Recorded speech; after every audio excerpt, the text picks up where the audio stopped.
బెంగుళూరులో ఎక్కడికెళ్ళాలన్నా ఇదే అవతారమనమాట. ఎంత మంచిగా రెడీ అయినా ఈ హెల్మెట్‌తో పెంట పెంట అయిపోతది. అండ్ బైక్ మీద ఎళ్ళినప్పుడు జుట్టు ఎగిరిపోతది కాబట్టి ప్రెజెంట్‌కైతే స్కార్ఫ్‌తో ఇట్లా కప్పుకున్నాననమాట. మా చెల్లి షీ ఈస్ గెట్టింగ్ రెడీ. ఎక్కడికెళ్ళాలన్నా మా ఇద్దరికి నడక ప్రయాణం మాత్రం తప్పదు. దీనికి తిండి ప్రయాణం మాత్రం తప్పదు.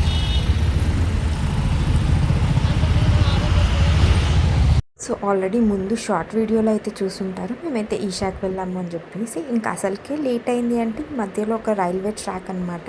అండ్ ఆ వచ్చే దారిలో ఏంటి అంటే ట్రిపుల్ రైడింగ్ కాబట్టి ఖచ్చితంగా పోలీసులు ఉంటే దిగి నడుస్తాము. బికాస్ లైక్ వాళ్ళు పట్టుకుంటే మళ్ళీ ఫైన్ ఎందుకు అని చెప్పేసి. సో ఇంకా అలా దిగి నడుచుకుంటూ ఎనీహౌ లేట్ అయిపోయి ఆల్మోస్ట్ 7:45 to 8 ఆ టైంలో అయితే ఈషాకి రీచ్ అయ్యాము. ఎప్పుడు కూడా మేము డే టైమే ఆల్మోస్ట్ నేను 2 to 3 టైమ్స్ అయితే ఈషాకు వెళ్ళాను. కానీ ఎప్పుడు డే టైమే వెళ్ళాను కానీ నైట్ టైం అయితే వెళ్ళలేదు. బట్ నైట్ టైం అయితే లేజర్ షో ఉంటుంది. It is not chargeable. అదైతే ఛార్జ్ అయితే ఏం చేయలేదు. Like it is completely free. మనం వెళ్ళి ఆ లేజర్ షోని అయితే ఎంజాయ్ చేయొచ్చు. మేము వెళ్ళేసరికి it is a last stage of laser show అనమాట. కొన్ని షోస్ లాగా కొన్ని ఇంపాక్ట్స్ లైక్ కొన్ని లేజర్ పాయింట్స్ అయితే వేశారు. బట్ ఆ కొన్ని కూడా చాలా బాగున్నాయి అనమాట చూడడానికి.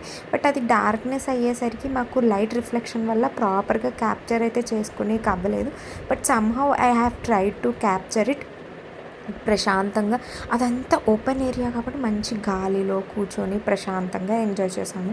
ఇంకా లేజర్ షో కొంచెం సేపు అయ్యి కంప్లీట్ చేసేసుకొని ఇంకా వచ్చే దారిలో మా చెల్లి గంగరెక్కలు కావాలి అని అంటే ఇంకా తినేసి ఆల్మోస్ట్ ఒక 1.5 hour ట్రావెల్ చేసిన తర్వాత ఇంకా డిన్నర్కి ఆగాము.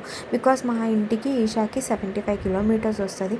టైం పడుతుంది. ఆల్మోస్ట్ 2 hours ఆఫ్ ట్రావెల్ అయితే పడుతుంది బండిలో అని చెప్పి ఫస్ట్ తిందాము అని ఒక చోట ఆగి ఇంకా డిన్నర్ కంప్లీట్ చేసుకొని స్టార్ట్ అయిపోయాము. బట్ ఎక్కడికైనా ఏదైనా ప్లేస్కి వెళ్ళినప్పుడు కొన్ని పిక్చర్స్ అయితే క్లిక్ చేసుకోవాలి కదా. So definitely I will capture that moments because ఆ పిక్చర్సే మనకి మెమరీ లాగా ఉండిపోతాయి అనమాట. సో నా వీడియో కనుక నచ్చినట్టయితే please do subscribe and like my video.